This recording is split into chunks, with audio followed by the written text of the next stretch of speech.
Today on Blue 58, after regrouping from a disappointing Week 1 loss, the Packers are welcoming a team of kneecap-biters to Lambeau Field for Monday Night Football. What should we expect from Dan Campbell and the Lions?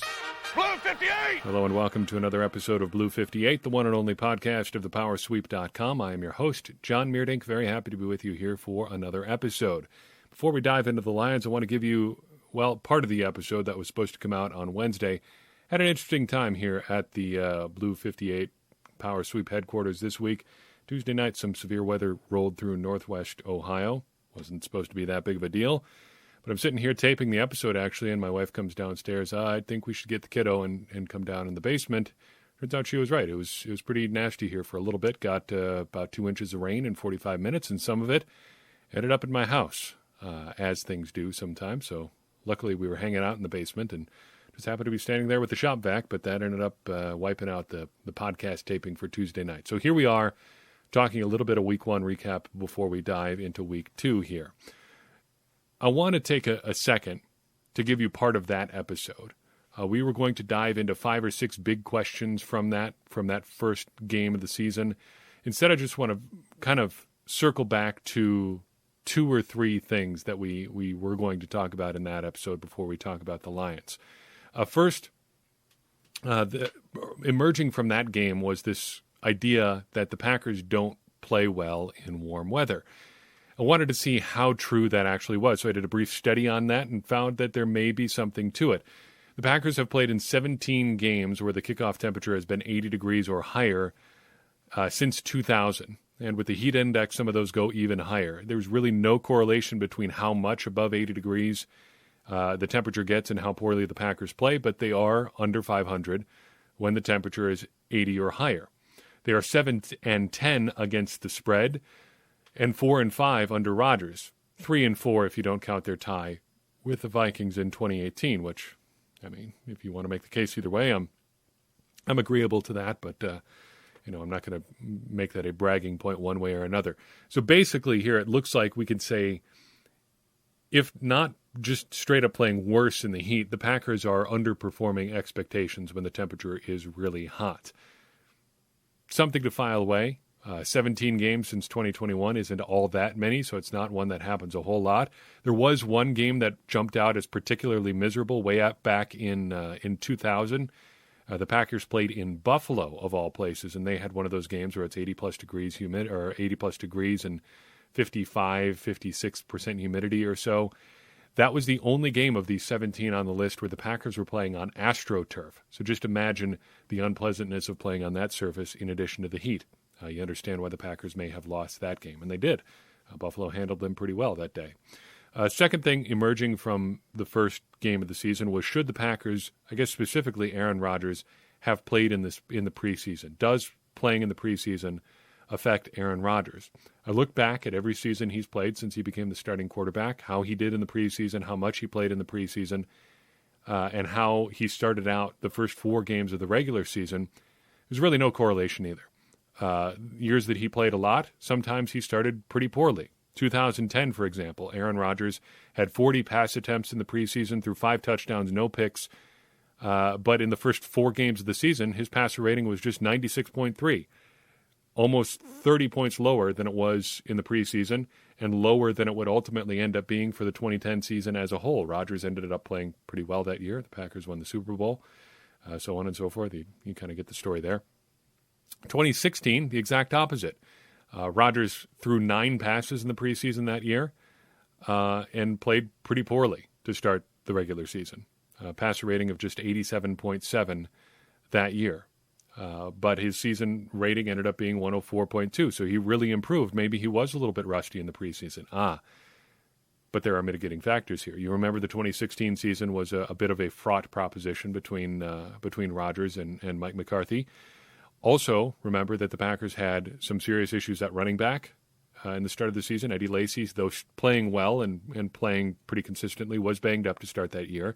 James Starks did not play particularly well, and the Packers had literally nobody playing running back beyond those 2 guys. They tried Don Jackson, Niall Davis, eventually ended up with Kristen Michael that year. It was pretty tough. They didn't have a lot of support for Rodgers in the backfield, and they didn't have a lot of support at wide receiver either, because although Devontae Adams was coming into his own that year, Jordy Nelson was just on his way back from ACL surgery. Those were his first 4 games in more than a year. He didn't play in the preseason either. So I don't think you can place that entirely on Rodgers. There's just not a lot of correlation between how well he played in the preseason, how much he played in the preseason, and regular season stuff. Look, just for instance, at the very next year, he only threw 4 more passes than he did in 2016, but he comes out pretty solid, very good in the first 4 games, a passer rating of 100.7. You take out a rough outing in Atlanta, and it probably is much higher than that. And, down the stretch, he's playing much better until he breaks his collarbone against the Vikings. So really, looking at the evidence more completely, there isn't much correlation between how Rodgers plays early in the season and how much he played in the preseason. It just isn't there. There's not evidence for that really at all. The other thing I wanted to talk about briefly was what the Packers should do with Elgton Jenkins now that it appears that there may be both some stability and some question marks inside at the guard spots once David Bakhtiari comes back. So they're not going to sit Bakhtiari for Elgton Jenkins no matter how well he plays at left tackle. But there is an alternative path forward. The Packers have 2 guard spots that they need to fill, and right now it looks like Royce Newman is okay to good, and Lucas Patrick is both injured with a concussion and a little bit more shaky.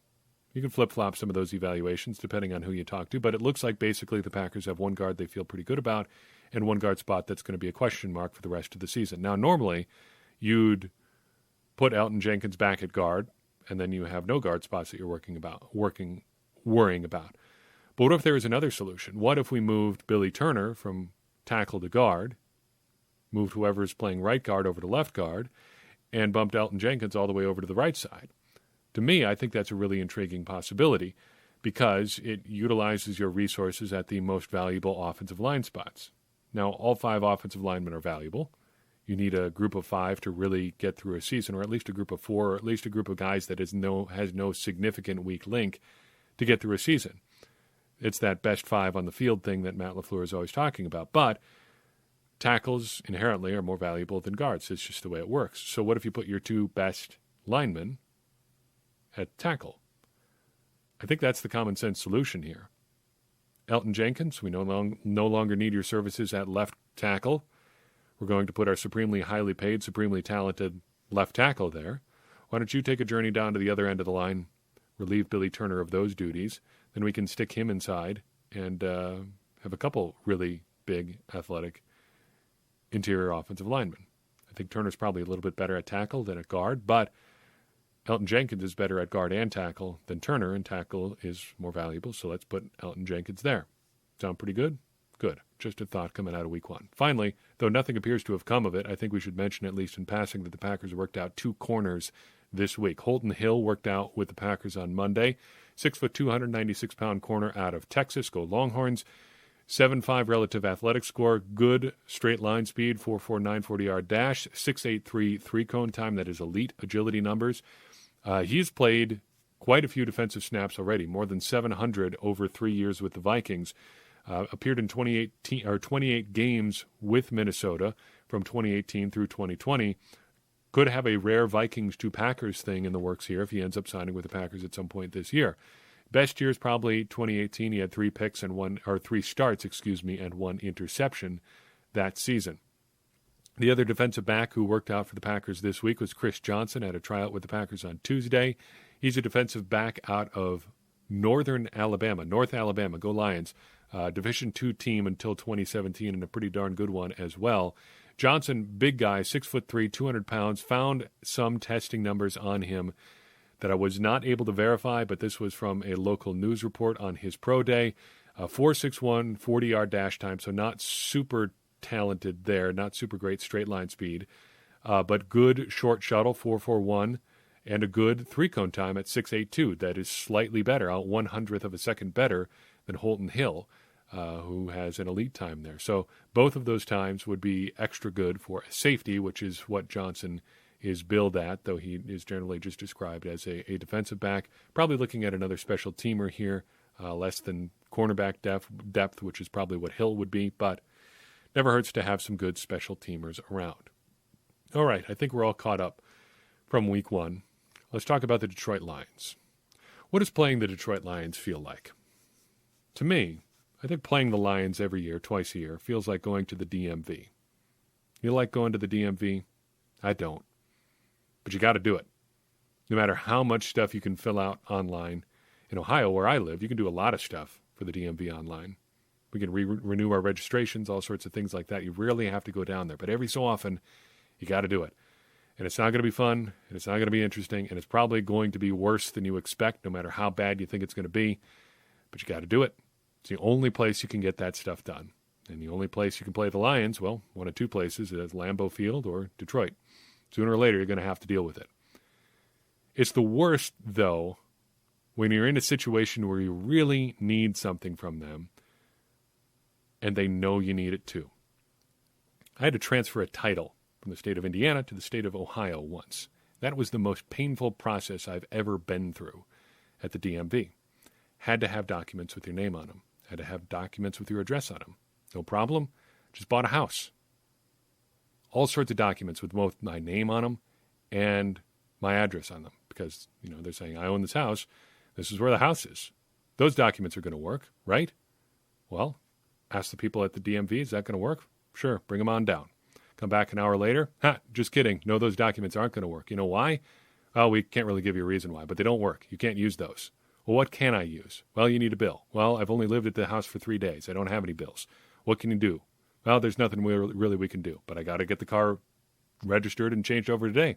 That sounds like your problem. Well, you told me these documents would work. No, we didn't. And so on and so forth. That's the DMV. And that's kind of where the Packers find themselves this week. The Packers need something from the Lions, and what they need is a win.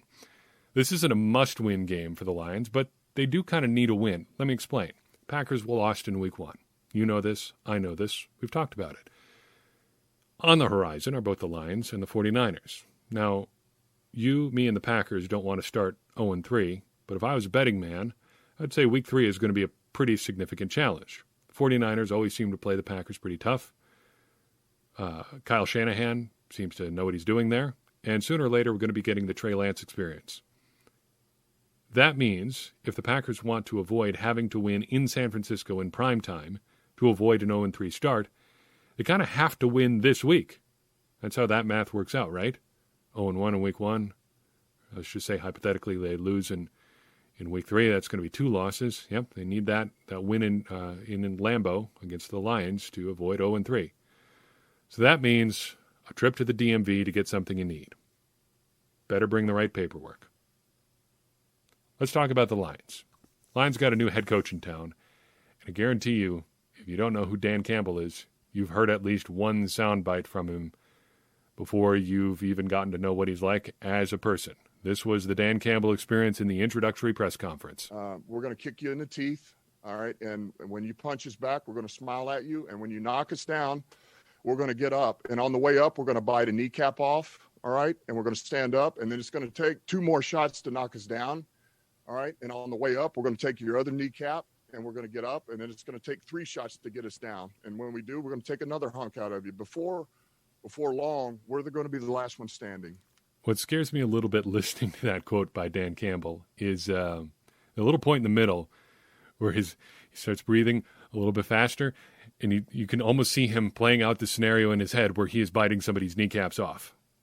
That's Dan Campbell in a nutshell. 10-year playing career as a tight end in the NFL, played for the Giants, Cowboys, and Lions, and he thinks as a coach that gives him an advantage. We wrote about him back in 2018 when we were talking about potential head coaching candidates for the Green Bay Packers.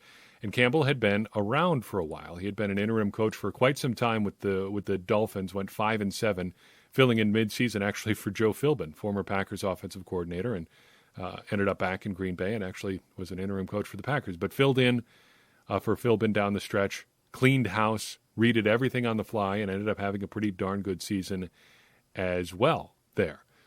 He thinks being a former player gives him an advantage. Here's the quote we dug up at that time. Quote, "One of the hardest things for ex-players who are coaches is for them to really drive their players. They've been in their shoes. They know how hard it is and how bad some of this stuff sucks and the grind of it. And they somewhat feel sorry or empathy for those players they're coaching. That's the worst thing you can do. It really is. I think it gets a lot of coaches who are not hard enough on them, end quote. Well, as you can see, he has no problem being hard on players now. Wants a bunch of kneecap biters. Part of that intensity might come, just got to throw this in here somewhere, from his coffee order, a later press conference after his first introductory conference with the Detroit Lions media there. He shared a little bit about his personal coffee order. You can understand why he comes across as a little intense. Well, normally what I do is I'll get 2 venti. I go to Starbucks. I get 2 venti of the pipe with 2 shots in them. So black eye in both. That's what I come in with. That's how I start the day. So if you are not Starbucks familiar, 2 ventis with 2 shots, what he's meaning is 2 20-ounce coffees of the Pikes. That's their Pike's Place roast. That is actually my preferred thing when I go to Starbucks. It's their dark roast coffee, so extra strong. So 2 20-ounce coffees there and 2 shots of espresso in each of those. If your heart is beating a little fast after you have that, that would be understandable. I used to drink a lot of coffee. Working in morning news, I'd be up at 2:30 every single day. And you need some coffee to get through the day. And I would drink coffee pretty much by the pot in the morning. It was never quite like that, though. I think I could have probably broadcast the news from my own head if I had that much juice in my system at the time. I wouldn't even need a radio broadcast hour. I probably could have just sat down and thought it out to everybody in Milwaukee, and they would have heard it. That's Dan Campbell on a daily basis. He went into coaching pretty much immediately after his career in the NFL ended. Signed on with the Dolphins as a coaching intern in 2010. I actually would have had him matched up with the Packers back at that point. He was 34 at the time. Spent a few more years with the Lions as their tight ends coach, and in 2015 took over as the interim head coach, as we mentioned. From there, he moved on to be the assistant head coach and tight ends coach with the New Orleans Saints, and he was there from 2016 through 2020, and then this year he took over as the head coach of the Lions. The Lions in general shouldn't be all that scary. This is a rebuilding year for them, and there's 5 reasons why we know that. First, they've got no long-term stability at quarterback.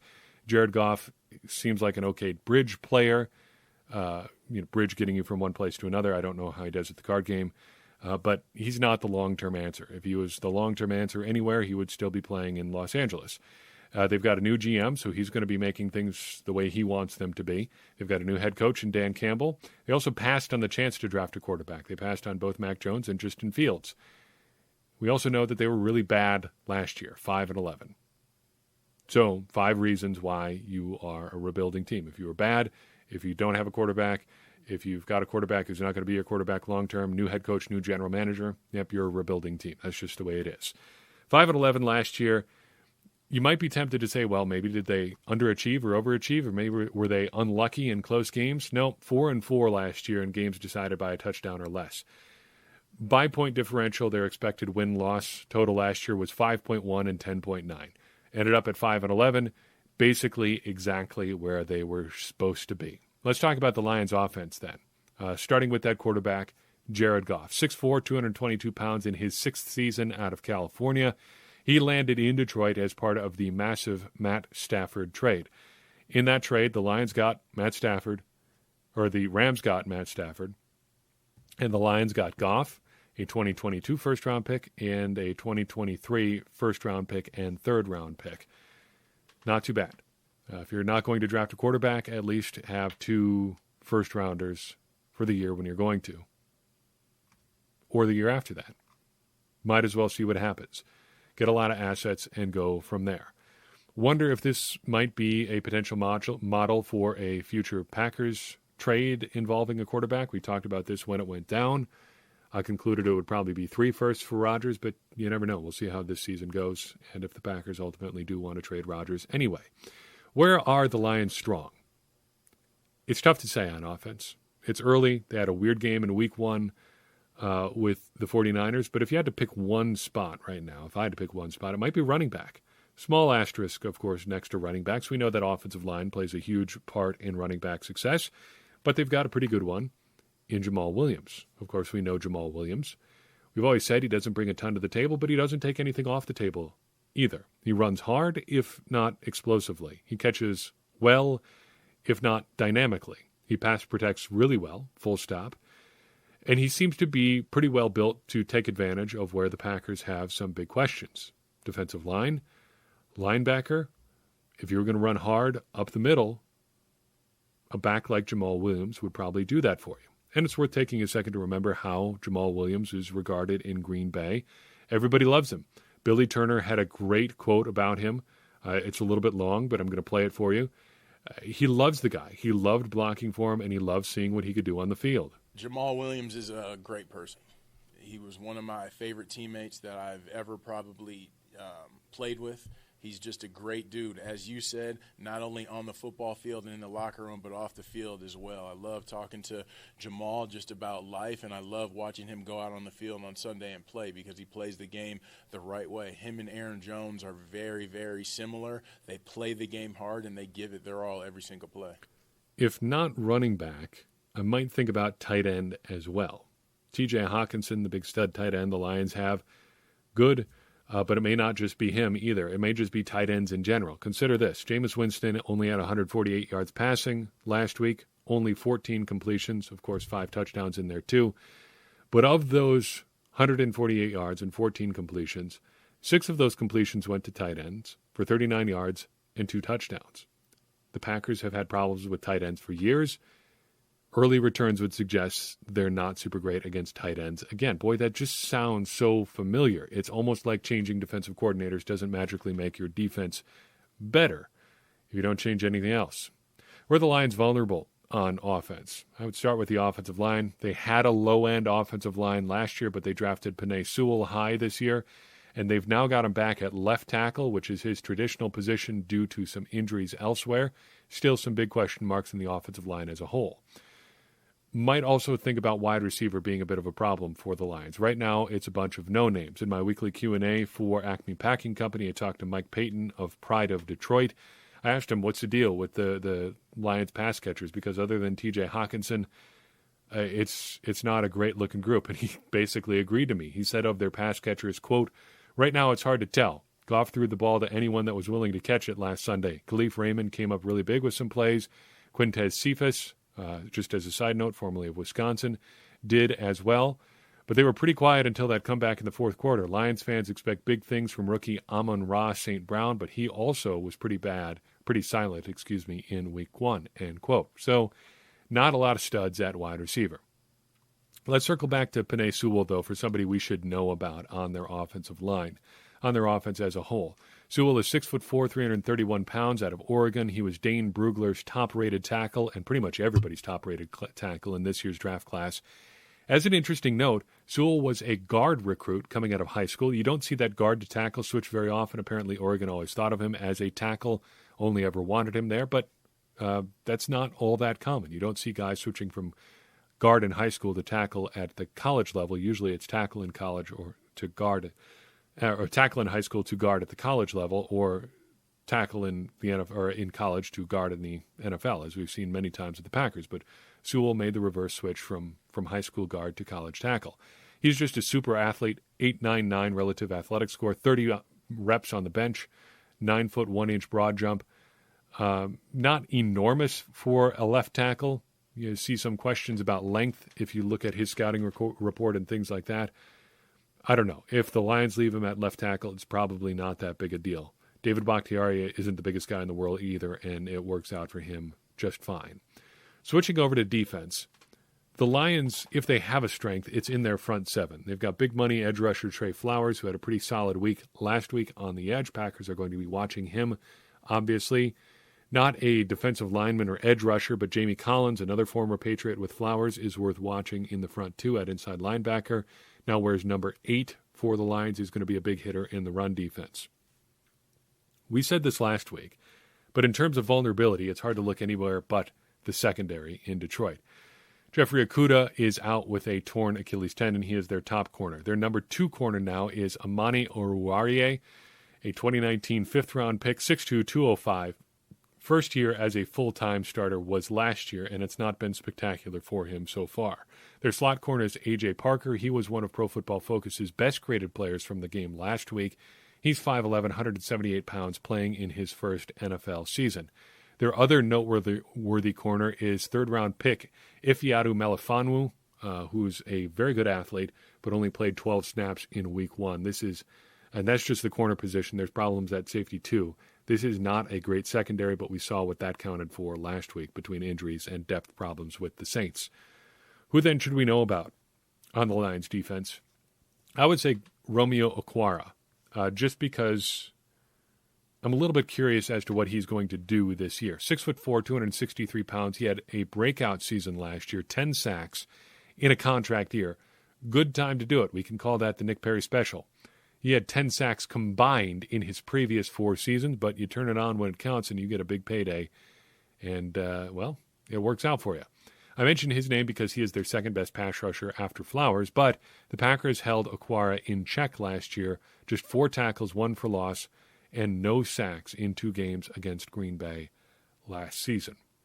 Speaking of last season, the last time the Packers played the Lions was in Week 13 of the 2020 season. This was a classic Matt LaFleur Packers game. They started hot, got up 14-7, no problem. Then they took a bit of a nap. Their 2 drives in the second quarter went 12 plays, 42 yards total. Good work, everybody. But then they figured it out. Their last 4 drives, touchdown, field goal, end of game. Boom. Not too bad. Packers come out on top with a win. Marquez Valdes-Scantling had what may have been his best day as a pro, his best touchdown as a pro, if nothing else. Nice toe tapper, body control catch in the front right corner of the end zone. Devontae Adams had a long catch and run score. Weird to see him doing that even on the highlights now. 4 different Packers players came up with a sack in this game. Kenny Clark, Darnell Savage, Dean Lowry, Rashawn Gary. Robert Tonyan scored his 9th touchdown of the season against the Lions. Tavon Austin made his first appearance for the Packers in that game. 4 touches, 2 on catches for 3 yards.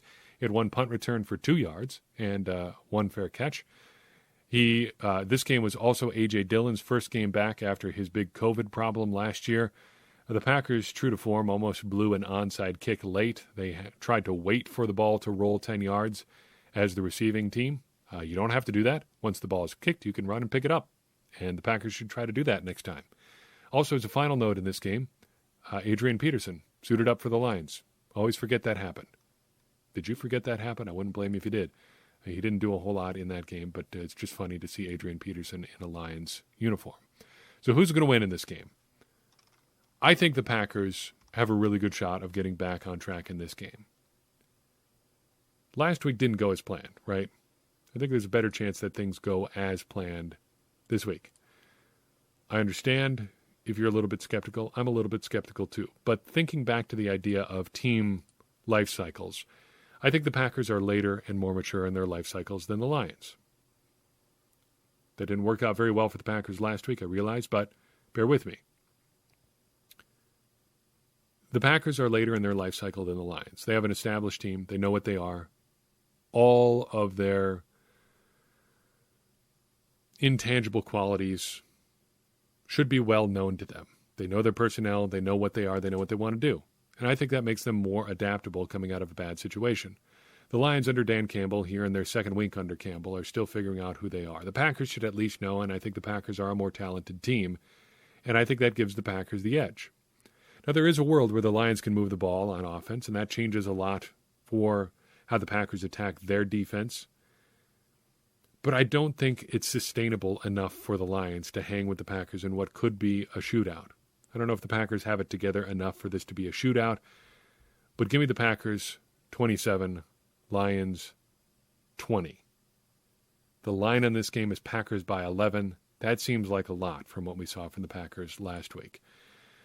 You, on the other hand, are also a little bit skeptical. Only 84% of the people we polled this week thought the Packers were going to win. That is historically a pretty low number. Generally speaking, people are well above 90% in their opinions on the Packers. But people are down on the Packers just about everywhere else. Just 25.6% of people currently approve of the overall direction of the team. Everybody other than Maurice Drayton took a hit to their popularity last week or over the last week. Matt LaFleur's approval rating is down to 71.1%. Brian Gutekunst is down to 58.5%. Aaron Rodgers' approval rating plummeting from near 90 all the way down to 20% even this week. Joe Barry, whose approval rating was like 1.7% to start last week, down to 0. And I don't blame people for being that way. Maurice Drayton, though, skyrocketing up from 3.9% last week to 15.4% approval rating this week. People are pretty happy with Maurice Drayton. Perhaps just because he's not Sean Menenga. Before I go, I just want to remind you that things are changing for us here in the very near future. We're having another kid on Monday. Very, very exciting. But as a result, I'm going to be at the hospital Monday evening and not watching the Packers or doing any podcasting or things like that. We'll be back in touch with you, hopefully, for our Week 3 preview, certainly for our Week 3 recap. Probably will be very tired, but hey, might as well stay up late anyway, because with an infant around, not going to get a whole lot of sleep anyhow. Just wanted to remind you of that, and thank you for your support in the meantime. So I've got for you in this episode of Blue 58. Appreciate you listening in. If you enjoyed this episode and think somebody else would enjoy it as well, it would mean a lot to me if you'd go ahead and share it. It's going to help more people find the show and get more people involved in this conversation we are having about the Green Bay Packers, which is going to help everybody, me included, become smarter Packers fans. And as I always say, smarter Packers fans are better Packers fans, and better Packers fans are what we all want to be. I'm your host, John Meerdink. We'll see you next time on Blue 58.